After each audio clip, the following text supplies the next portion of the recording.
New Thought Media Network.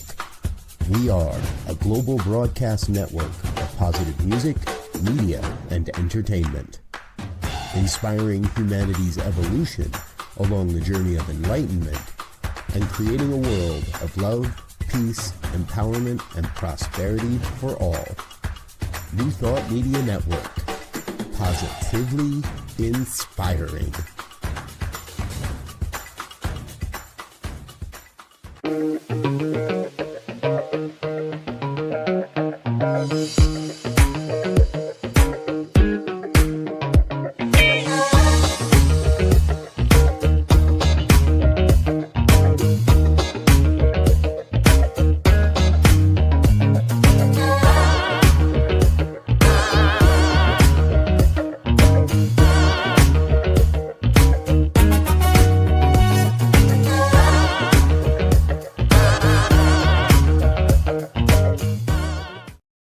And hello again, dear ones. Dr. Robert with you over here. Rev Z right here. And I'm Rev Sydney. And this is New Thought Today for the 29th of July. There it is. The whole month's gone already, folks. And we're almost into the late summer now of August. But our guest today, very special guest. I'm so happy you're here, actually. Reverend Dr. Sidney Lehman Steen from the North Hollywood. I always want to make sure I put you in the right side of town. The North Hollywood Church of Religious Science, a oneness center for spiritual living. Yep. And we've known each other for a few years now, but I'm so grateful you're finally getting on the show. Fill everybody in. Tell everybody a little bit about yourself. What do we need to know to get into the conversation here? Let's see. What do you need to know? I grew up in religious science and New Thought.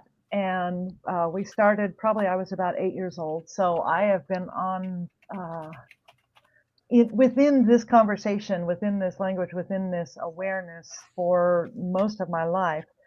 I spent 40 years, more than that, maybe 50 years as a professional musician here in LA and some other places. I was known as kind of a kick-ass jazz and keyboard player. When I was about 18, I got to play with Dizzy Gillespie, which was very, very cool. So I've done a few things like that. And now this is the call. I mean, I became a practitioner in 2000 here at the North Hollywood Church. My husband and I moved with our son in 2004 to Oregon. And then when Dr. Mark Vieira called me at one point in summer of 21 and said, would you ever consider moving back? I need a new assistant minister. I said, yeah, definitely. So we moved back, and it was the onboard to becoming senior. And we have a very vibrant community, and like so many other communities, very, very much in a space of initiating change, initiating transformation, initiating growth, because if we don't, we know we're not going to be here. So we are doing everything we can to invite an awareness within the current community and perhaps the incipient community that we are unapologetically inclusive, and that wherever anybody is on their spiritual path and wherever they are on that spectrum of gender, of age, of color, of politics, of religion, of whatever that is, that we welcome them, because variety creates a tapestry of so much beauty and so much possibility and strength. So that's where we go with it. We teach truth. We teach truth. And I know that, Ernest Holmes said, we are open at the top. I have a dedication to being open at the sides as well. I like that. Open at the sides as well. Folks, if you're watching live with us, feel free to ask your questions. Drop a comment in the comment box. And we'll get you caught up on all of this. So, Reverend Sidney, along the way, and I want to make sure we get this, we chat about this early in the conversation, and don't forget, it also turns out, now you and I met a few years back at an affiliated New Thought Network conference. Mm-hmm. And at that time, there's this guy coming out of the Agape movement, Rev Skip, who I got to know, and he was on the network for a little while, and then slipped off the network for a little while. And then all of a sudden he shows back up and he's stepped into the assistant position there with you in North Hollywood. Tell us all a little bit. How did that happen? How did that introduction get facilitated? How did you know this was like the person to call in and say, hey, come be a part of what's going on here? Well, I knew for about the first 6 months of my ministry that I was not immediately going to just jump in and hire an assistant minister. Because for one thing, I needed people to get used to me, to develop an awareness and a connection, or not, but at least to know that this is me, and, cleave unto me or cleave somewhere else, but here's the cleaving. Cleavage?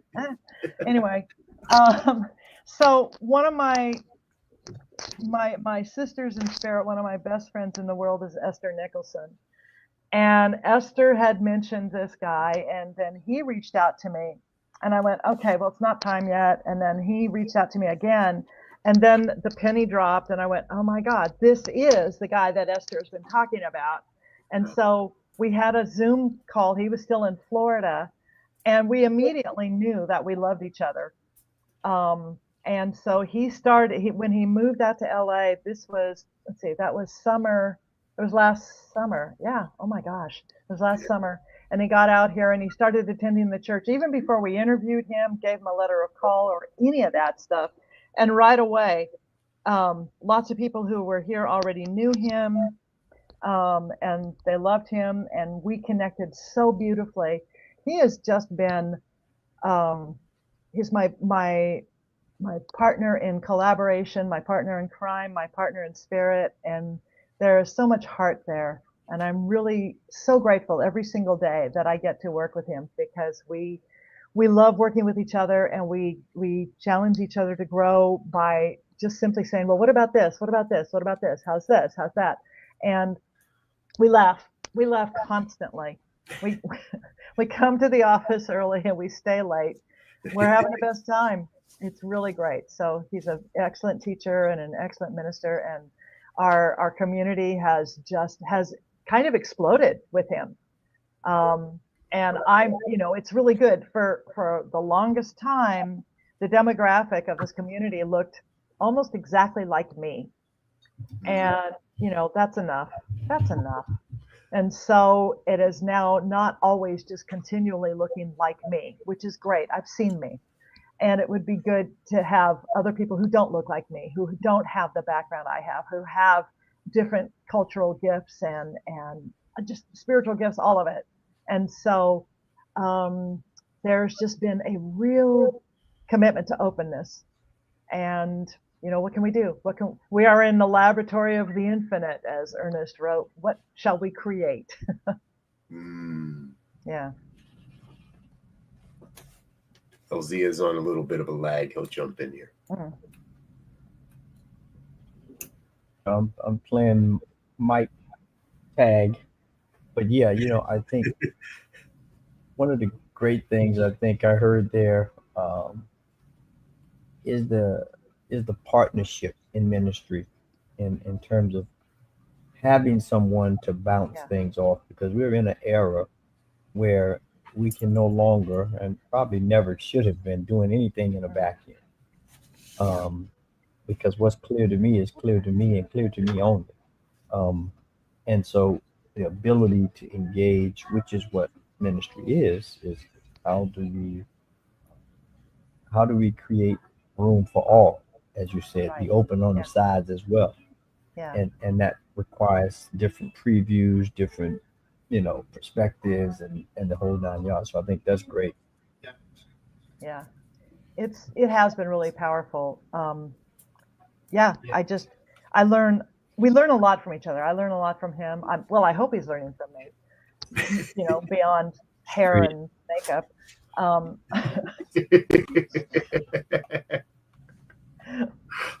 I think he's got the hair and makeup piece down. He's pretty good at it. Yeah. Good at His it, nails always look better than mine. So, And he follows the LZ form of very little hair. So, But It might be both a style and an economic choice, who knows, but it works for him. I don't know that I could do Yes, it, but yes. all right, we're gonna And have you some know fun here. that's the beauty of it. That's the beauty of it, right? It yeah. is as they say, variety is the spice of life. So Hmm. you never know what gets somebody's fire. I mean, we're Right, talking right. a little having fun here, but in terms of ministry, the different personalities, different approaches, the different way of storytelling, the different Mhm. experiential backgrounds that people bring Yes. uh, is working because you have to, I believe, create this environment or where people can tap into an experience and say, I can feel it, as opposed to, hearing it. Uh, it's that feeling, that embodiment. If they can tell the story and the experience has been right, it gets people excited about this teaching. I think. Yeah, I agree. We've spent so much time in the left brain, and I don't know that I did when I was growing up in this teaching, but the heart is what is, that's where the healing is, that's where the growth is, that's where the growth edge is. It's all of that stuff. Just that one, having only one person. I had a conversation with Steve Rambo about this about a month ago, and he said, it's really good to be breaking away from that imperialistic form of leadership. We're seeing it happen corporate wise, but it's really past time to happen with communities, sacred communities, spiritual communities. And I really agree. I don't need to be in charge. I mean, my name is on the sign, so the buck stops here. But it also starts with all of us. The buck starts here, and so accountability, responsibility, and shared responsibility, shared creation. And it's really, really good because we all get to give each other insights based on like you were saying, Reverend Z, the variety that we bring to our daily life. I appreciate that perspective because I for so long the language within New Thought has been my ministry, my people, and I was never part of it. But I guess the understanding I have is that way back when communities would argue over who was a member of whose community due to votes and politics and all that. And no, that's my person.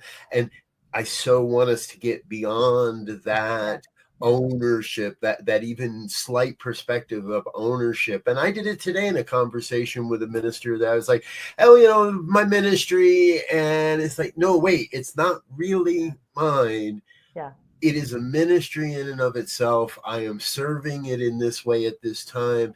And I want it to be here when I'm not. I want it to be here when I'm kind of done with this. Right. Not the moment, folks, just when, right? And you say you bring that in, which is great because what I also know is all of our ministries, however we express them, are tied directly to our own learning and our own experience and our own life history. Mm-hmm. And I want to touch on this because you find yourself at a really unique place geographically, let's say, in what's happening with the politics of our nation right now, with what's happening in regard to immigrants and people's right to exist.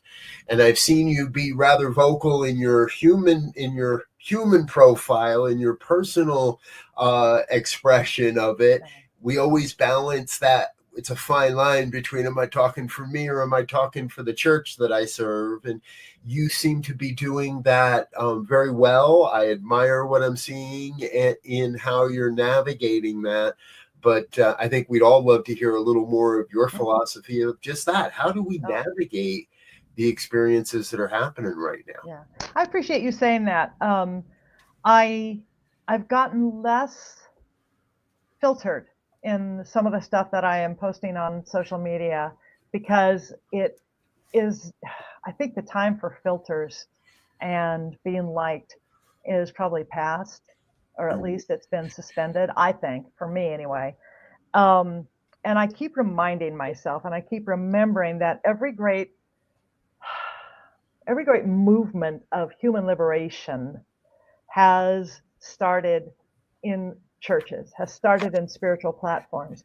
And so what I try to do is preface it anytime I will say it, especially from the pulpit, because that can feel to people like a danger zone. I will go right for human rights. What is the right thing? How do we support each other? We human rights and integrity, spiritual integrity, does not mean we arm children or kill them or starve them. It also doesn't mean that we starve people who don't look like us or deny them access or say that it's okay for them to suffer. That those are not qualities of good humans. That there used to be a bumper sticker, who would Jesus bomb? It was sort of that thing. It's like, no. And so I look at that and I talk about it all. But the other thing I do too from the pulpit is, because we have so many people in this community who come from white privilege, who come and don't know it, and they get uncomfortable, which is, they think uncomfortable is bad. It's actually really, really good. But I will preface everything I say when I start talking about inclusivity or about anything that has to do with, loving each other and having a heart for each other. And I'll say, hey, I'm a white girl from Newport Beach. If I think that I don't have these tendencies in me, then I'm lying to myself. And my intention is to always tell truth, small t, big T. And I might follow it up with what I know is my son, who looks like me, looks like my husband, has never had to worry about wearing a hoodie. I don't have to worry about him walking down the street wearing a hoodie. If he's gotten followed at a grocery store or a drugstore, it's because he's probably moving suspiciously, but it's not because he's wearing a hoodie or has dark skin.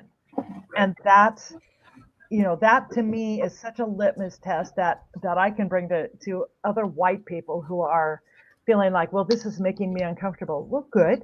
Yeah, that's, Anne Lamott, I read this quote from her just the other day. You can have courage or you can have comfort, but you can't have both, at least not at the same time.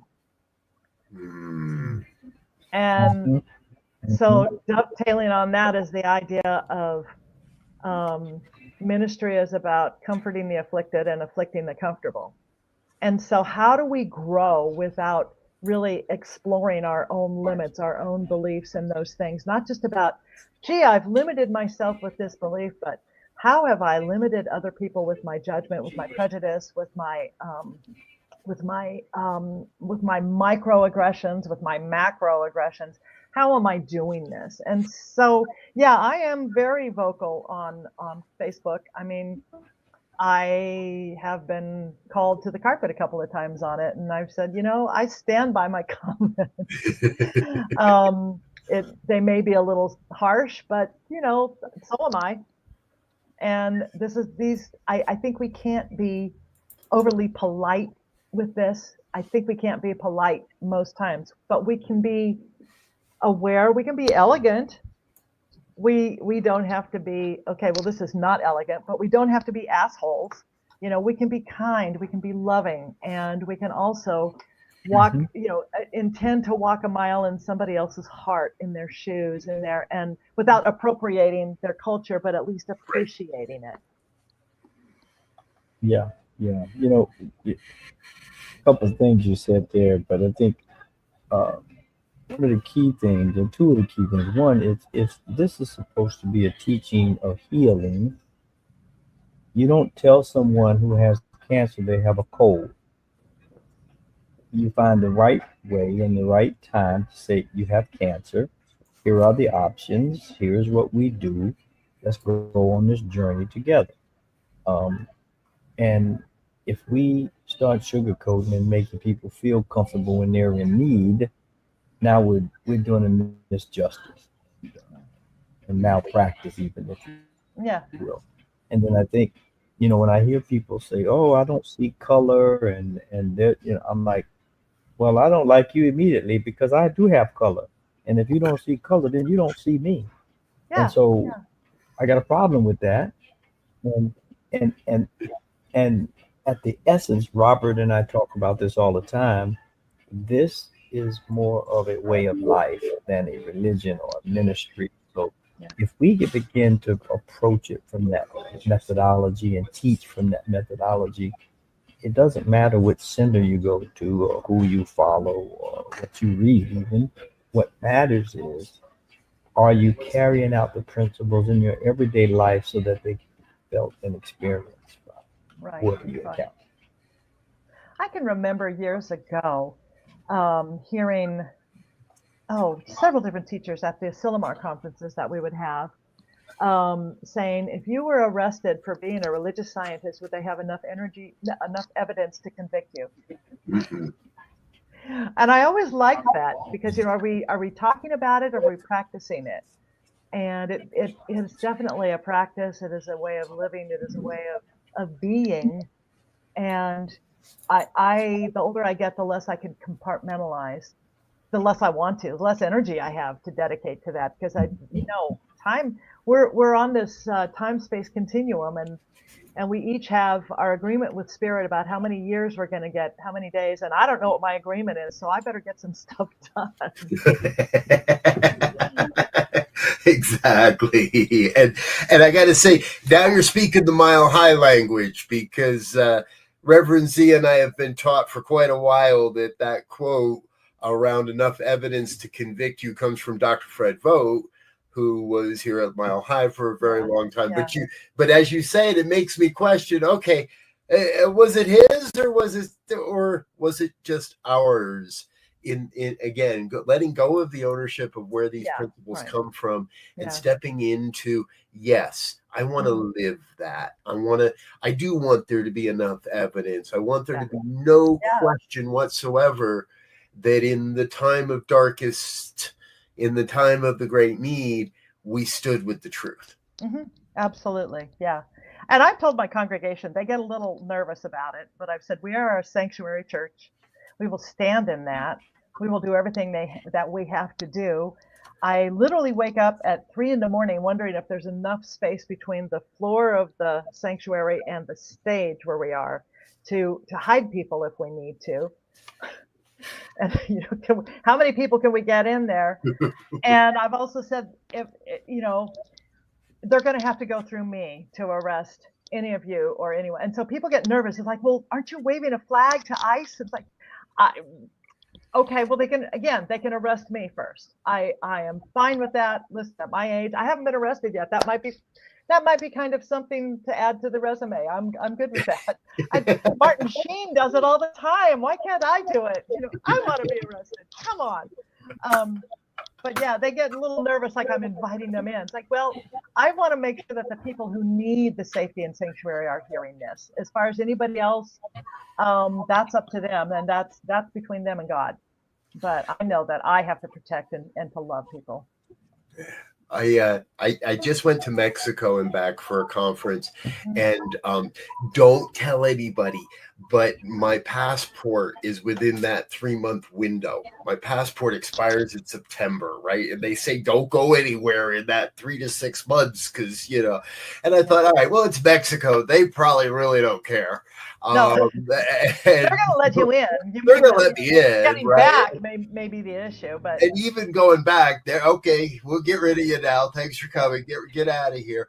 But I also thought that if I get hassled coming back into the U.S., good, because as a white boy from Jersey, I'm going to use my privilege in that moment to make a big ass stink and and if you want to hassle me over this, let's go, because I'm willing to stand there too and say this isn't right and we can't let this happen to anybody. And maybe people listen to me, maybe they don't, maybe it becomes so. Luckily, they were kind of like, you got any guns, plants, or alcohol?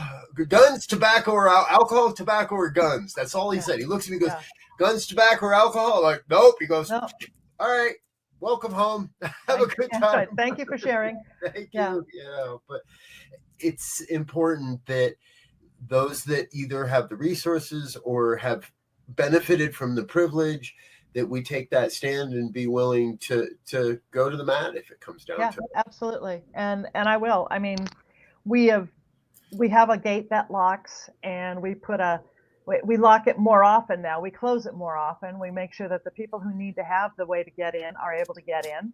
It's an automatic gate, and we have a combination lock, and those people who need to access it can. And so, I am happy to close that gate and not let people in. I also just put manuals all over the property that read ICE first response, emergency first response manual. So with everybody now has access on the property, and some people have taken them home to what do they need to know? What do they need to do? What do they need to say? What are their rights? How can they protect someone else? And I did that last week. So I put about 13 copies of this all over, bright blue cover. And, I sent it out to the region because I talked about it in our regional meeting. We're region 2 with CSL. And I said, anybody need this, let me know. And they all wanted it. So, okay, so now everybody's got it and they can customize it. And because this is what we do. We love people, Jesus, Buddha, Allah, I gave a talk the other day and I said, we're really used to hearing what would Jesus do? What would Buddha do? And this was right after the floods in Texas. I said, here's my question. What would Mexico do? Because Mexico showed up, and more people from Mexico, and immediately then from our own government to help in the search, the rescue and recovery effort. I said, so what would Mexico do? Go do that. Be that. Where are you going to find your models? That's the integrity that I think life is calling for right now. Beautiful. Yes. All right. There's our question. What would Mexico do? We're going to give you all folks a chance to ponder that for a minute while we say hello to a couple of our sponsors and let our guests grab a sip of water. But we'll be back in just a moment. So stay with us. Stay tuned. It's New Thought Today here on the New Thought Media Network. We'll be right back.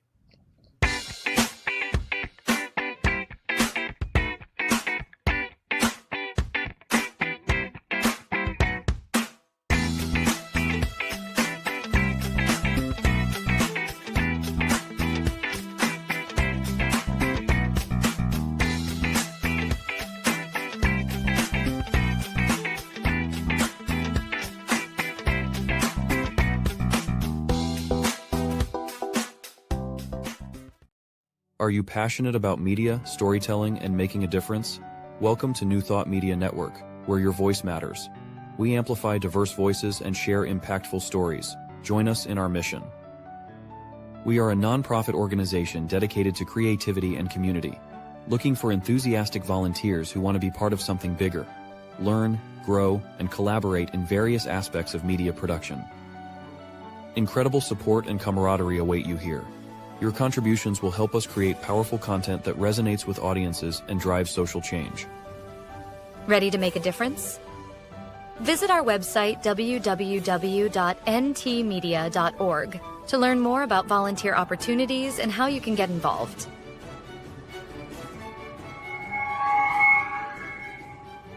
Find our volunteer inquiry under the Engage tab on our website, or visit www.ntmedia.org/volunteer. We look forward to connecting with you soon.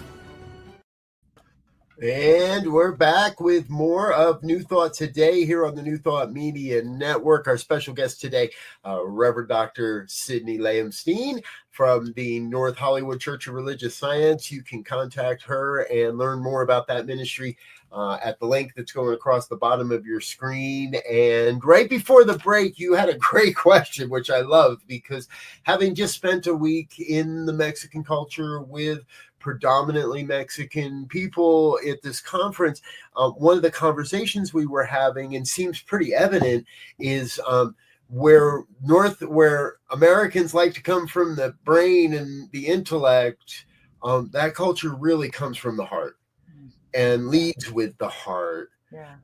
And I think it's, for me, it's heartbreaking to see our parts of the American culture vilify that, those people in that culture in the way that that is happening.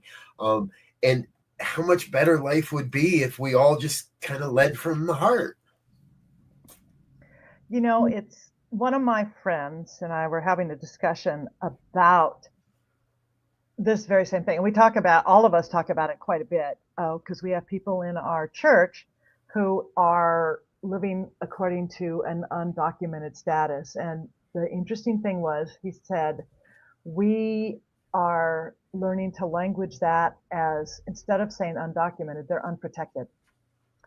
And I felt my heart just go like this, because what you hear, and this is, oh my God, we marginalize, and this might be considered a microaggression. To me, it's not micro, it's very macro, where you will hear a newscaster or a politician, gosh, who, say the undocumented. Undocumented is not a fucking noun. It is a legal status. It's a description. Unprotected is actually the real truth about this. So are we going to step up and protect the people, especially, oh my God, people of heart? Well, any people, but yeah, so it's unprotected is the status that I am, that's how I'm correcting my language around this right now.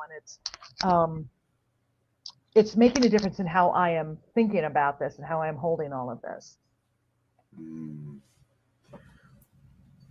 I have to remember that unprotected sex is not a good idea. I don't think that unprotected people is a great idea either.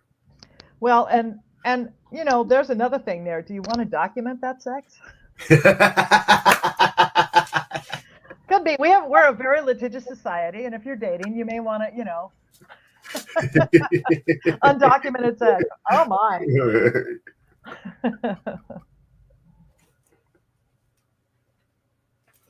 Oh my God, that was good.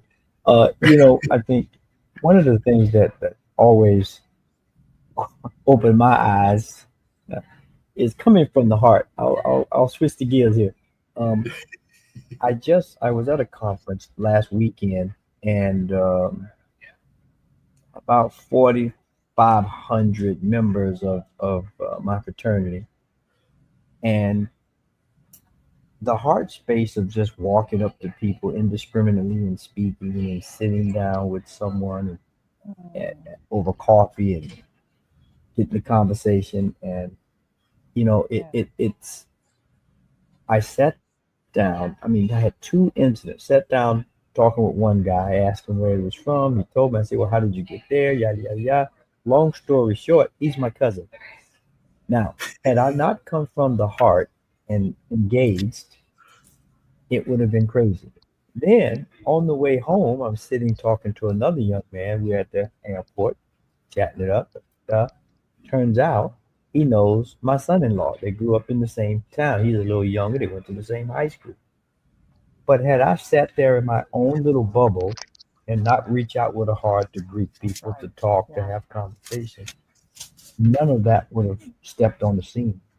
And it just shows, they used to have this 6 degrees of separation. Really, it's like 2 degrees of separation. But we have to engage it. We have to be involved. And that's what this team set this up for. It takes a great level of curiosity, I think. And that's, if we can maintain curiosity, then we are able to dismantle our defensiveness and our protections. One of the teachers I followed for a long time, unfortunately, she's no longer in ministry, was Lola Wright. And Lola has forever and ever, and she's in Chicago, and so I follow her, and I am just always listening to the archives of her talks, but also because he spoke there a lot, and I absolutely adore and idolize Galen McDowell, because Galen is another one in Chicago, and they work together a lot. But it's about curiosity. If we can look at this stuff, be curious about other people, but be curious about our own our own stuff, our own thinking and our own limitations and our own discomfort, and to go below that, to begin to excavate with curiosity, saying, wow, where did that come from? Is it true? Do I want to carry it with me anymore? How can I dismantle it? What's the polarity of that? To really ask those questions. And it makes for such a juicy conversation, even just among, within yourself. And then you get to bring that curiosity out in the world. And again, without the defensiveness, you can still be vulnerable, and you don't have to be defensive. Yeah.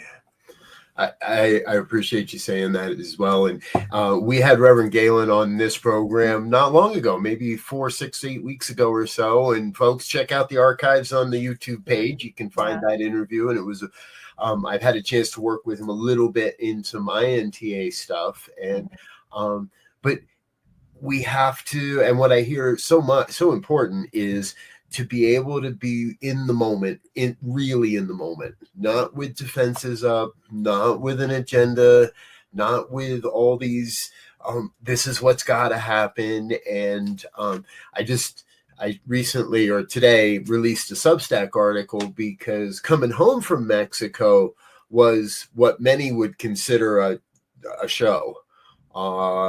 We were waiting to push back when the pilot came on, and you can hear the emergency klaxons in the background, and he's telling us all we're gonna have to deplane, and I don't speak Spanish, so I didn't know what he was saying, but I could get the vibe of the room, as it were. And we always are at that choice of taking what's going on and turning it into heaven on earth, or turning it into hell on earth. Yeah. And sometimes it's often easier, it seems, to fall into the, oh, isn't it all horrible part. It takes a little more effort to say, hey, okay, our people are being attacked. Our people are being picked up off the streets and disappearing, and our people are being oppressed. And yet is not the New Thought movement's calling, I believe, to step into that fray and show people there's another way, there's another avenue by which we can step forward in life. And that's kind of what we always like to make sure at some point in our program we give our guests a chance to cast that vision of what you see as sort of that future vision of New Thought movement, and how we take the minutia of today and use that to lift us as a movement, to keep us moving forward. It's one of my new things I really wanted. How do we make this movement move? Yeah. And you don't strike me as someone that's ready to just plant roots and sit around and watch the world go by. No. So let me build on something you said just a bit ago, which is, how do we live and deal with and this is how I'm interpreting that question. The stuff that's going on in the world, and so the minutia of everyday life, and the BS of people being picked up and being arrested and then being sent somewhere else, and all of that just craziness. I have 3 questions that I teach and that I live by, and that I teach my congregation, our community. I have to get rid of that congregation word. I have to replace it with community. So there's part of my learning curve, but also our practitioners. And so the 3 questions to start with any time there's something like that, whether it's big stuff in your own life, big stuff in the world, is, what is there for me to know? What does Spirit want me to know here? What is the information? And to, get curious. What information is here for me from Spirit? What is mine to know? What is mine to know? Then the next question is, who am I to be in that? Who am I to be? Then the next question, and it's actually a combination question. Most of us want to go directly into the what's mine to do. We see shit happening and we go, well, what's mine to do?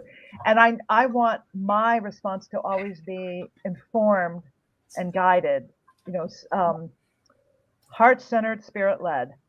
And so I will, once I ask those first two questions, what is mine to know? Who am I to be? Then I will ask, what is mine to do? Or this one sort of crept in over the last few months, what is mine to give?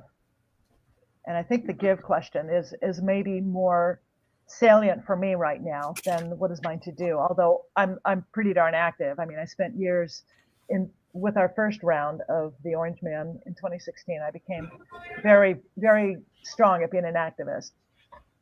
Now, as a sacred or spiritual activist, it's a different focus, or a different distribution of energy, because I have to have the energy to be a minister and to be here for this community. My vision for my community is just that, heart-centered, spirit-led, that continually is willing to grow, to embrace, and to be here for people, to support them through their life's journeys, to support all people and all forms of life. And where I want to see this movement going is that we have to have a much bigger umbrella. We talked earlier about how it used to be the restrictions on, well, if you go to this community, then you can't be involved in that community. I don't know I grew up mostly in RSI, so I don't know about United, but there used to be a 30-mile limit. Mm-hmm. You couldn't have another community 30 miles within 30 miles. Yep. And that was very interesting. And it went on actually till kind of recently. But since everybody now has to be able to access learning online, and there's some classes that you want to take that the church down the street from you or the center down the street from you is not offering. And so that blows that one out. That, again, the time-space continuum no longer has value with that. But I know that this umbrella has to be bigger. And that means that we have to fully embrace, recognize, bring in, allow, strengthen, and approve of, whether it's divine science, religious science, unity, whether it's INTA, Anton, Affiliated New Thought Network, CSL, all of it, we all have to come together, because there isn't enough in the individual units to keep this teaching alive and fruitful. But if we are all together, and I have practitioners here, and this will probably piss somebody off. Again, I'll make somebody, I'll afflict somebody in their comfort. I have practitioners here that are agape practitioners. They're not CSL practitioners. We are a CSL affiliated center. I have practitioners here who are Anton practitioners, and they're darn good at practitioners. I vet everybody that I invite to come into the space as a professional practitioner or as a minister. I'm very aware that they have the consciousness. So that's where the vetting comes in.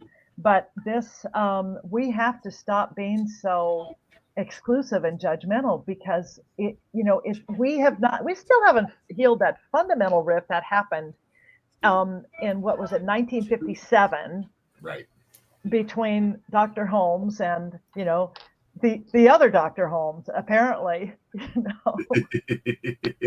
haven't healed that. And then when United and RSI came together, in whatever, I think it was 2011, it still has not been healed. We call ourselves one, but we're not. Yep. So we just have to get over it and just start doing the teaching and acknowledging and allowing and affirming each other. We have to lift each other, just lift each other. I spent 13 years as music director and later as associate minister at a Unity church in Portland. And they changed their bylaws so that I could come in as a religious science minister and be the associate minister. They'd never done that before, but I'd been there a long time. So what I got from that was an incredibly rich capacity and appreciation for teaching, whether it's a Sunday or a class or a Wednesday or whatever it was, and invoking the wisdom of Ernest Holmes, Charles Fillmore, Myrtle Fillmore, all of these other teachers, and bringing all of that in, and Eastern teachers. And it was such a rich experience for me to be able to weave all of it together. And it has left me thinking, why wouldn't we do that? Why wouldn't we? Yeah, exactly. I was actually having much of this same conversation with someone earlier today, that we've never fully healed that cultural rift, and we have so many organizations. There's a couple more we can add to the list you shared earlier: UFBL, Hillside, Agape, AGNT. I can't believe I forgot them. Thank you. Organizations come and go, and organizations ebb and flow, but the message, the people are so incredibly important that I'm not too worried on how dressed up somebody is. I'm not either. Yeah. But you also said something very important, but the consciousness is everything.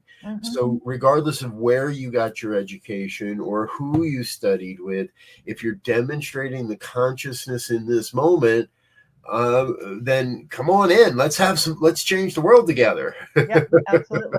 And I'm glad that you mentioned UFBL, because Bishop Barbara King was just such a powerhouse. And I remember meeting her at the Parliament of World Religions in Salt Lake City, and I can't remember what year that was, 2012, 2014, anyway.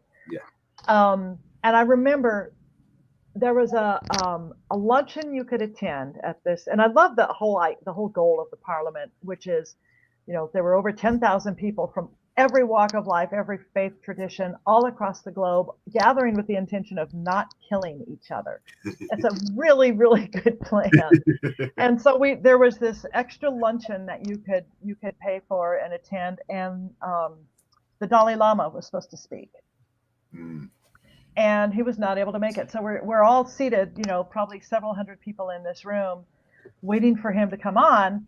And it was announced that he was ill and could not be there. So we had a video, but I just was looking around the room, and it was fascinating to see. And here's my judgment suit.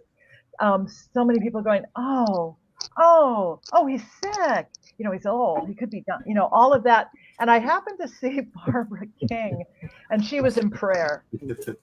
She was just right there in prayer, affirming the wholeness and the right action. And I thought, oh my God, that's where we're all supposed to be. Every time something goes on, we go immediately to prayer. And she was the only one. I'm sure there were others, but she was the one I saw. It's hard to miss her.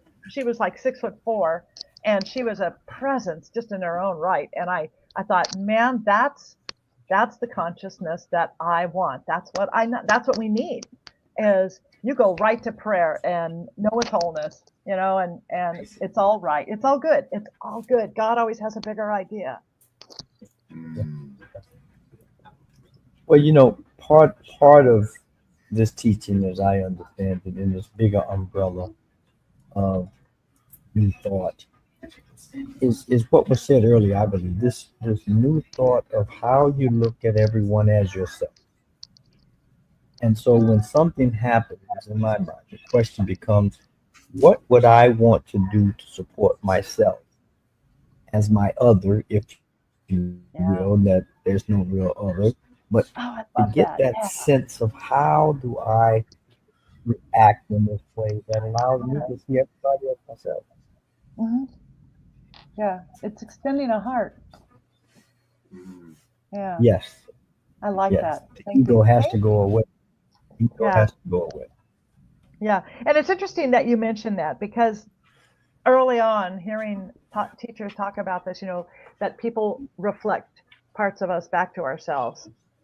And mostly what I took from those discussions was if someone is being a jerk, shorthand, um, then looking at that within myself of what do I need to heal, and then the conversation often would stop there.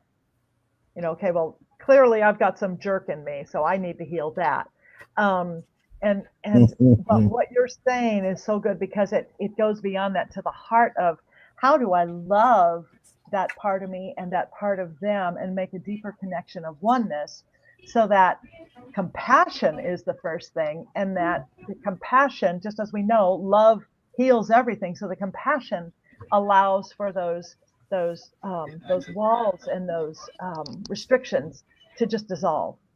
So it's engaging in a heart of compassion and not saying, well, God, what a jerk. How do I heal that in me? Which really isn't a very high truth kind of statement. But to be able to say, oh my gosh, I'm here. This person is standing before me, and it's me. I need to own, love, forgive, bless, ho'opono my ass off, and whatever it is I need to heal and lift within me so I can shift. Thank you very much for the mirror, God. Thank you so much. Thank you so much. So I like that a lot. Thank you. I'm struck by something that's been running through my head recently, and I haven't been bringing it forward publicly an awful lot, but I think today is the day that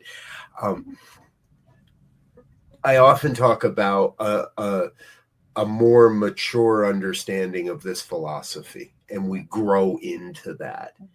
And we come in the door to New Thought, and specifically to CSL or religious science, and we hear that phrase, change your thinking, change your life. And I've heard people push back against that phrase, and I've had people walk by booths in the street and go, "Why would I want to do that?" and keep going, and I've come to a point where I look at it from when we come in the door, we have to change what we are thinking. But as we mature, we change how we are thinking. And so now when I look at those and the conditions of my life, it's not the what do I want to think differently, so I get something different, but how am I going to think about this experience? And am I going to come from that from a place of inherent goodness, or a place of inherent broken lackness, if that's a word? I don't think it is. And so not what we're thinking, but now how we're thinking. And what I hear and what you're sharing, Reverend Sydney, is take that to all aspects of our life, everywhere we're showing up. Well, and Rev Z, you were saying too about the feeling part of this and the heart part of it. So to build on what you just said, Rev Robert, that how do I want to feel about this? Yeah. How do I want to feel? I've been working with a friend with this principles. It's one of our practitioners who has been in this place of not quite knowing what the right next job choice is. And so we keep coming back to, how do you want to feel about it? How do you want to feel? How do you want to be able to rest at night or get excited in the morning? What are the things that bring you excitement and passion? The thought of a collaborative relationship, the thought of being able to help children, the thought of touching hearts, and what are the things that get you excited? What are the things that you can give, you can do? How do you want to feel about the job that you move into that has not yet been revealed? And so we begin to explore, to feel happy, to feel at peace, to feel collaborative, to not that collaborative is a feeling, but to feel the joy of experience, the reward from partnering with people to making a difference. And darned if she didn't demonstrate the right and perfect with 3 other offers within about 12 hours of getting very, very, very clear on how she wanted to feel. Yeah. I love it. Demonstration. All right. Folks, we do need to take another quick break and say hello to some of our organizational sponsors and individual donors. However, we're going to be right back in just a moment with more with Dr. Sidney and our final thoughts. So stay tuned. We'll be right back after this. Please help us say thank you to our organizational sponsors, including the Hefferland Foundation, Affiliated New Thought Network, International New Thought Alliance, Science of Mind Archives and Library Foundation, Center for Spiritual Living Denver, Center for Spiritual Living Midtown, New Thought Philadelphia, Planned Happiness Institute, Summit Center for Spiritual Living, One Heart Retreats, Center for Spiritual Living on the Lake, Unity Kitchener, Unity Spiritual Center, Ottawa, Om Center for Spiritual Living, Satya Center, Begin Within Ministries, Center for Spiritual Living, North Jersey, Unity of Savannah, and the Center for Spiritual Living, Seattle, as well as all of our individual donors. Thank you for being part of the New Thought Media Network. Please like, share, and subscribe. New Thought Media Network, positively inspiring. Yes, thank you to all of our organizational sponsors and individual donors. If you'd like to become part of the financial support for this ministry, help us share this message out across the planet, head on over to our website, ntmedia.org, click on the donate button, and make it a monthly donation. We'll make sure that you get a big thank you as well. All right, we are just about out of time here, and as we always do, our final thoughts. So let's kick this over to Rev Z to get us started. Z, some final thoughts here today. Yeah, I as I was listening during the break and contemplating, we talked earlier before we came on air about SOAR conference that's taking place in Banff in a couple of days now. And the theme of that is serious. It is captured in the hero's journey. And what we've talked about here today is that every moment in your life is a hero's journey, where you have to go through this transformational process. And I would like to just leave for everybody to sit with that, to take every moment as the hero's journey. And how are we going to respond, and what barrier are we going to try to get over, and how will we be reformed when we get back to that place where we started. And I think if we could just do that a little bit, we'd have a different perspective on life, and the feeling tone of everything and the action tone based on that feeling would be immense. Beautiful. Thank you. Reverend Sidney. So I'm sitting here in my office at the center, and I have my computer, my big desktop, and it has lots and lots of Post-its on it with different quotes. And one of them was given to me by one of our practitioners about a month ago. And I think it to me, from what you were just seeing, Reverend Z, it builds on it. It's from Lena Horne. It's not the load that breaks you down, it's the way you carry it. And that's the hero's journey. It's the blessing. Yeah, we get to carry that load. That's the blessing. This is your gift. It's not your curse, it's your gift. Yeah. Beautiful. Thank you. I'll write that down. It's not the load that breaks you down, it's the way you carry it. Isn't that great? Yeah, exactly. And I want to circle back around to something you shared at the very beginning, but before that, I would be remiss if I didn't mention that I believe you will be at the Anton, the Affiliated New Thought Network conference later this fall in the beginning of October. Sure. I will be there as well, and I'm really looking forward to seeing you there. I have to tell everybody, Reverend Sidney and I had the great honor to share in a ceremony last year, and I was totally winging it, and I just kept looking over at her like, you got another one in you? And you were playing piano, and you kept looking back at me, and it was kind of like, well, yeah, I do, but aren't we supposed to wrap this up sometime? I was like, no, let's do another one. Let's keep going. And you were It was right fun. there. You were Yeah. right there in the spirit of it all, and it was all just incredibly perfect. So I'm gonna always hold that memory of glancing over at you and you looking back like, yeah, I can keep going. Let's It was keep going. very fun. It was such a blast. And as I was preparing to go into that, I thought I better just have a little list of songs next to me because it may morph. We It may may- morph. And we we morphed. did. We Yeah. morphed. That's for sure.